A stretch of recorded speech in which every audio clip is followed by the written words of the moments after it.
Thank you for stopping by Ballistic BBQ. On today's video, we are going to be making old-fashioned glazed baby back ribs on the pit barrel cooker. Let's get going.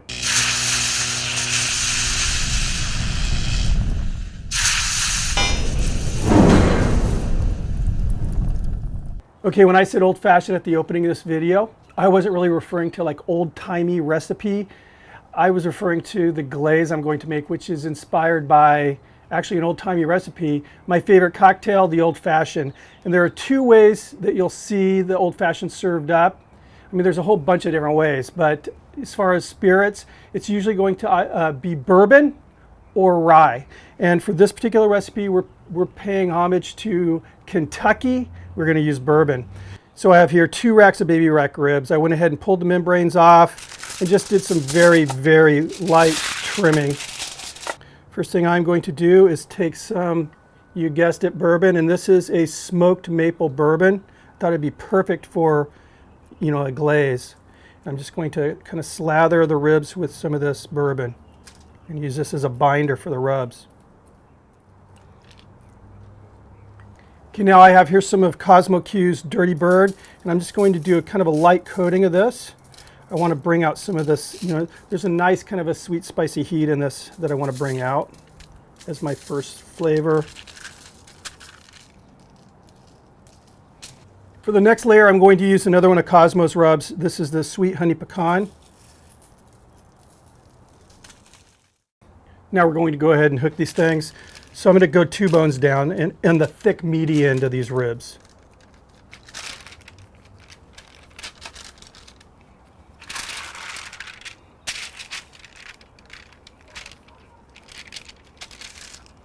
Okay, the pit barrel is about ready. Let me move the cameras around a little bit and then we'll get to cooking.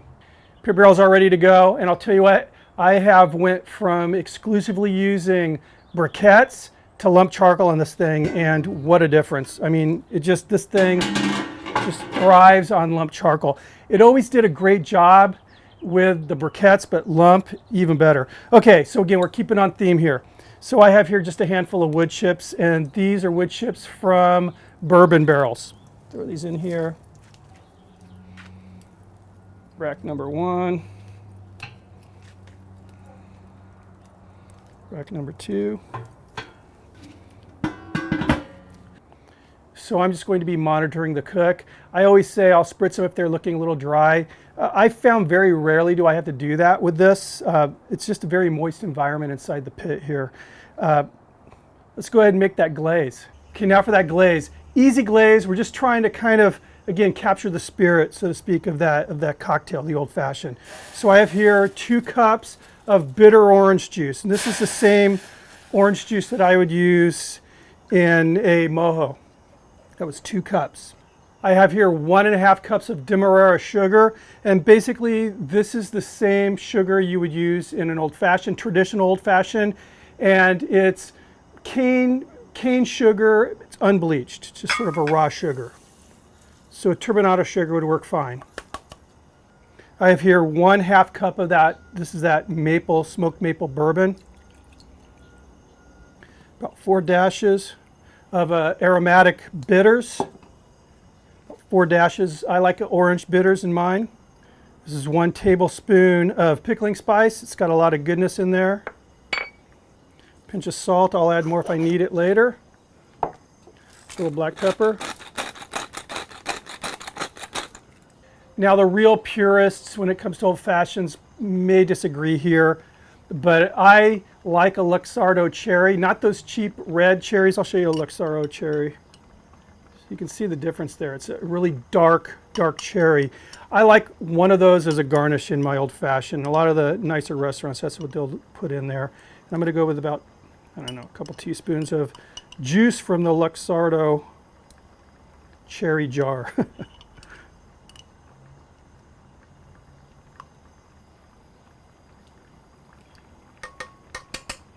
So basically all I'm going to do is I want to make sure obviously all that sugar gets melted, and I'm going to bring this up to a boil, lower the heat just a tad, and I'm going to let it simmer until it gets the consistency I'm looking for.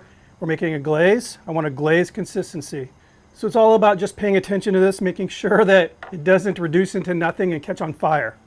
We're 2 hours in, just wanted to give you guys a little peek. They're coming along really good. Look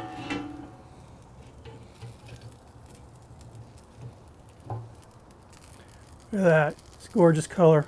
You can see they're wet. I have not misted these one time. They're just, it's just such a nice moist environment inside this barrel.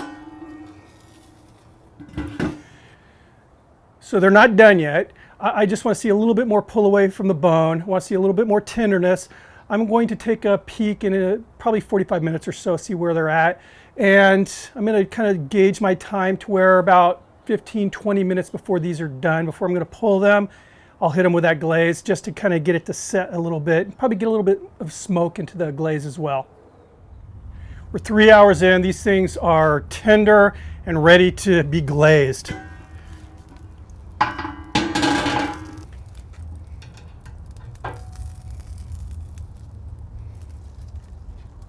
So you can see the bones pulling away there, but more than that, these things are just, I mean, probe tender. I mean, look at that, it's crazy. So I do not want fall off the bone ribs, but I want a nice tender bite. So very important, I have these over setting on a table. I'm going to glaze them. Whenever you do something like that, just make sure you get the lid back on the pit barrel.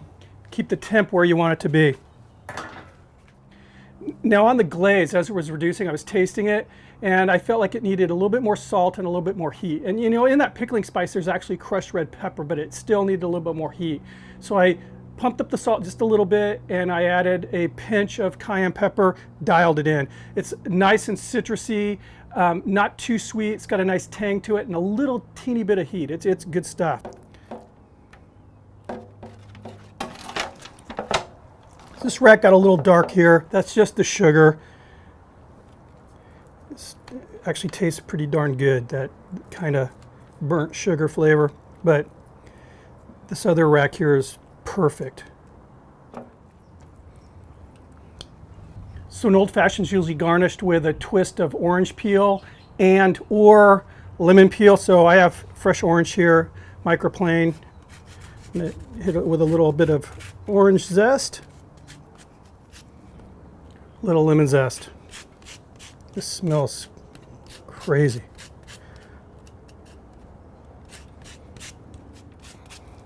All right, let's get these back on the pit.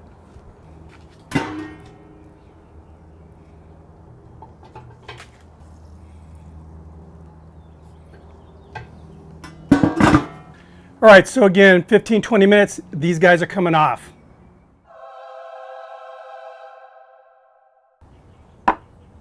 So here they are. I cannot tell you how happy I am with just the look, but the smell, they smell so good, so good. Now these are actually my dinner, and I'm the only one home right now, so I'm not going to cut every bone here. I'm just going to cut a nice sample, give you guys a try, give me a try. Just don't want to upset my wife or kid. All right, let's see here. Wow, nice and tender.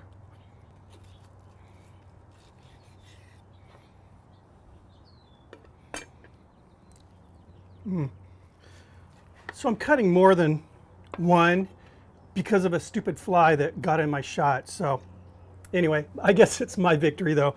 So here, check that out. Nice smoke ring. Just a nice citrus smell coming off. These are good. I mean, really good. Wow. I'm not exaggerating when I say that these are some of the best baby back ribs that I've ever made, that I've ever had. They're good. The sauce, that glaze, it was honestly just perfect. It was a little bit of savory, had a nice kind of a tang to it. A little bit of heat, a little bit of sweet. It wasn't too sweet, wasn't too sweet at all. And then combined with those layers of the different rubs, those two rubs, perfect. And the pit barrel cooker rocked it. This is insane. I'll be doing this again. So I'll have the recipe for the glaze down below, all the steps I took down below, and I'm also going to include 2 recipes for the classic old fashioned. So if you've never had one, try it. It's just such a historic drink. I mean, I really enjoy like food history, and this has a lot of history to it, which I think is cool. Anyway, guys, thanks for stopping by. Keep the suggestions coming in. See you in the next video. Cheers.